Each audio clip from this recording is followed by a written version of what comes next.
Shalom, saudara-saudara yang dikasihi Tuhan Yesus Kristus. Selamat pagi, salam sejahtera buat saudara semua dimanapun saudara berada. Damai dan sukacita oleh Roh Kudus melimpah senantiasa dalam hati dan kehidupan saudara semua. Sebelum kita mendengarkan renungan firman Tuhan, mari sama-sama kita berdoa. Bapa kami yang di sorga, Bapa di dalam nama Tuhan Yesus Kristus, kami mengucap syukur Tuhan untuk perlindungan Tuhan di sepanjang malam hingga pagi hari ini. Tuhan sudah menyertai kami dan melindungi kami, memberkati kami, dan saat ini kami kembali bangun dengan kekuatan yang baru dari Tuhan. Di waktu yang indah ini Tuhan, kami rindu untuk mendengarkan suara firman-Mu. Urapilah kami, dan berikanlah kepada kami hikmat dan pengertian untuk dapat memahami isi hati-Mu ya Tuhan. Terima kasih Tuhan. Dalam nama Tuhan Yesus Kristus kami berdoa. Haleluya. Amin. Saudara yang dikasihi Tuhan, ayat renungan kita pada saat ini terdapat di dalam Efesus pasal 1 ayat yang ke-7. Tertulis demikian, sebab di dalam Dia dan oleh darahnya kita beroleh penebusan, yaitu pengampunan dosa, menurut kekayaan kasih karunia-Nya. Saudara yang dikasihi Tuhan, kegelapan dosa mengakibatkan semua manusia berjalan menuju kepada kebinasaan. Tidak ada satupun orang yang akan selamat karena perbuatannya. Kita semua telah jatuh dan berada dalam lubang yang sangat dalam. Kita tidak bisa keluar, kecuali ada intervensi dan pertolongan dari Tuhan untuk mengangkat dan mengeluarkan kita dari lubang yang dalam itu. Intervensi dan tindakan Tuhan itu merupakan wujud dari kasih karunia-Nya kepada kita. Keselamatan tidak disebabkan oleh perbuatan kita, tapi disebabkan oleh karena kasih karunia Tuhan. Kita semua, saudara, sebenarnya tidak layak dan tidak pantas untuk menerima anugerah keselamatan dari Tuhan. Tapi Tuhan, oleh karena kasih-Nya yang besar, melimpahkan anugerah-Nya kepada kita. Dalam Efesus 1 ayat 7 ini dikatakan bahwa di dalam Dia dan oleh darahnya kita beroleh penebusan, yaitu pengampunan dosa menurut kekayaan kasih karunia-Nya. Pengampunan dosa hanya terjadi oleh karena darah Kristus, bukan yang lain saudara. Dan setiap orang yang percaya kepada pengorbanan Kristus Yesus menerima kasih karunia-Nya yang menyelamatkan. Saudara yang dikasihi Tuhan, karena keselamatan yang kita miliki merupakan kasih karunia dari Tuhan, maka sikap yang hendaknya kita miliki adalah, yang pertama, tidak sombong. Kadangkala ada perasaan kesombongan yang muncul karena kita merasa diri kita baik dan suci. Lalu kita merasa lebih tinggi secara rohani dari orang lain. Kita merasa orang lain banyak dosa dan tidak layak. Mereka kita anggap lebih rendah dari kita.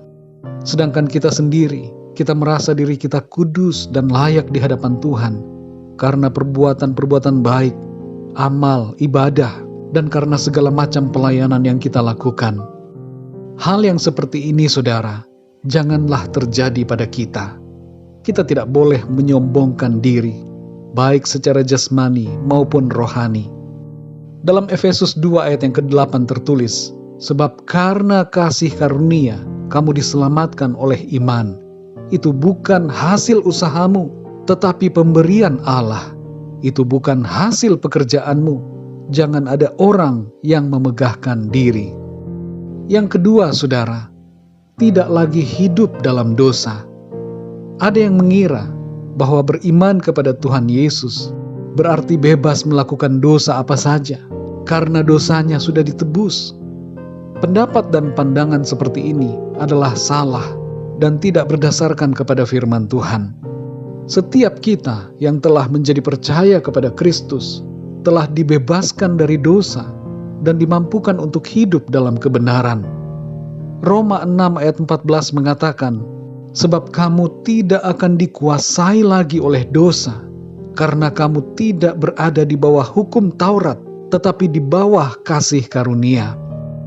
Yang ketiga, saudara, melayani Tuhan. Kita semua yang telah menerima kasih karunia Tuhan adalah hamba-hambanya.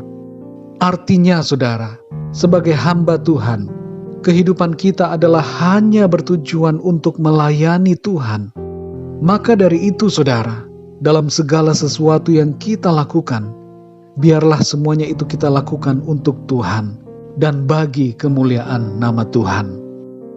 Dalam 1 Korintus 7 ayat 22 tertulis, sebab seorang hamba yang dipanggil Tuhan dalam pelayanannya adalah orang bebas, milik Tuhan. Demikian pula orang bebas yang dipanggil Kristus adalah hambanya. Kamu telah dibeli dan harganya telah lunas dibayar. Karena itu janganlah kamu menjadi hamba manusia. Saudara yang dikasihi Tuhan, kalau di antara saudara yang mendengar renungan ini, ada yang belum percaya kepada Tuhan Yesus Kristus, mari buka hati saudara dan terima Dia dalam hidup saudara. Ikutilah doa saya. Tuhan Yesus, aku percaya Engkau adalah Tuhan dan Juru Selamat. Engkau telah datang untuk menebus dan mengampuni segala dosa manusia, dan Engkau memberikan keselamatan dan kehidupan yang kekal. Aku percaya dan menerima Engkau ya Tuhan Yesus dalam hidupku. Pimpinlah hidupku mulai saat ini dan sampai selamanya. Amin. Bagi saudara pendengar semuanya, mari sama-sama kita bersyukur atas kasih karunia Tuhan. Sungguh luar biasa kasih-Nya saudara. Kalau bukan karena kasih karunia-Nya, kita semua akan binasa. Tapi puji syukur kepada Tuhan, karena Dia sangat baik. Kasih karunia-Nya menyelamatkan kita. Mari kita berdoa saudara. Bapa kami yang di sorga, Bapa di dalam nama Tuhan Yesus Kristus, kami mengucap syukur kepadamu, oleh karena kebenaran firman-Mu yang sudah kami dengar saat ini, yang memberikan kami kekuatan, mengajar kami, dan mengingatkan kami, memberikan kami kembali pengertian yang benar, tentang kasih karunia Tuhan. Sungguh ya Tuhan, kalau bukan karena kasih karunia-Mu, maka tidak ada satupun yang akan selamat. Kami bersyukur oleh karena Engkau mengasihi kami, sehingga Engkau telah rela datang, mati di salib, untuk penebusan dan pengampunan segala dosa kami. Kami bersyukur ya Tuhan, oleh karena kasih karunia-Mu menyelamatkan kami, dan memberikan kepada kami kehidupan yang kekal.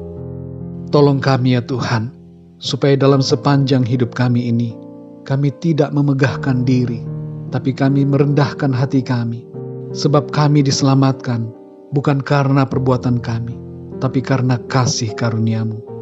Tolong kami juga ya Tuhan, supaya kami tidak hidup dalam dosa. Engkau telah membebaskan kami dari segala kuasa dosa, dan oleh kasih karunia-Mu, kami dimampukan untuk hidup dalam kebenaran. Terima kasih ya Tuhan, kami mau melayani Engkau di sepanjang umur hidup kami, lewat apapun yang kami lakukan dan kerjakan, yang merupakan panggilan Tuhan bagi kami. Kami mau lakukan itu dengan setia, bagi kemuliaan nama Tuhan. Terima kasih ya Tuhan, di sepanjang hari ini, kami mohon pertolongan dan tuntunan Tuhan. Pimpin setiap langkah kami ya Bapa, dalam segala aktivitas dan apapun yang kami lakukan. Biarlah semuanya diberkati dan menjadi berhasil, dan di dalamnya nama Tuhan senantiasa dimuliakan. Terima kasih ya Tuhan. Dalam nama Tuhan Yesus Kristus, Tuhan dan Juru Selamat kami berdoa dan mengucap syukur. Haleluya. Amin. Puji Tuhan saudara yang dikasihi Tuhan, saya percaya firman Tuhan menjadi berkat dan kekuatan buat saudara semua. Dan Roh Kudus akan menolong saudara untuk lebih lagi memahami kebenaran firman Tuhan. Tuhan Yesus memberkati saudara semua. Sampai jumpa dalam renungan yang berikutnya. Haleluya.